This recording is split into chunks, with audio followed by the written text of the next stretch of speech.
In today's video, I'm going to teach you how to lock a column in Google Sheets, a handy skill for anyone working with spreadsheets, whether for business or personal use. By the end of this tutorial, you'll be able to keep your data safe from accidental changes by others who have access to your document.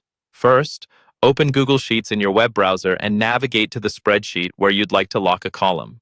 If you don't have a specific document in mind, go ahead and create a new one for practice. Once you have your spreadsheet open, take a moment to identify which column you want to protect. It could be a column with formulas, important data, or anything else you want to safeguard from edits.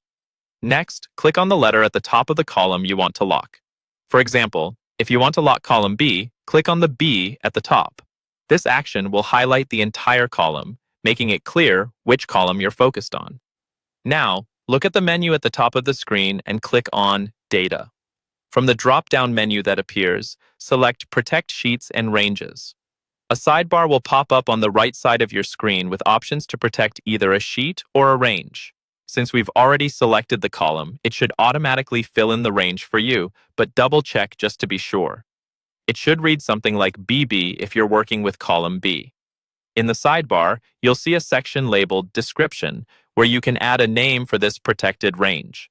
This is optional, but useful for keeping track of locked columns, especially if you're managing multiple protected ranges. For example, you could name it Sales Figures Lock. The next step is to click on Set Permissions in the sidebar. A dialog box will pop up, offering you a few options. You can either restrict editing to yourself or share editing permissions with specific people.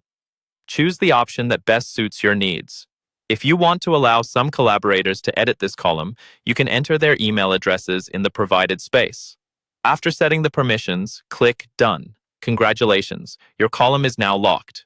Others who try to edit it will receive a notification that the range is protected and won't be able to make changes unless granted permission by you. That's it for today's guide on locking a column in Google Sheets. This feature is a powerful tool to help maintain data integrity, preventing unwelcome changes while collaborating. Whether you're managing complex data or just ensuring your formulas remain intact, the protective features of Google Sheets can keep your information secure. Thanks for watching, and make sure to subscribe for more tips and tricks on optimizing your Google Workspace tools.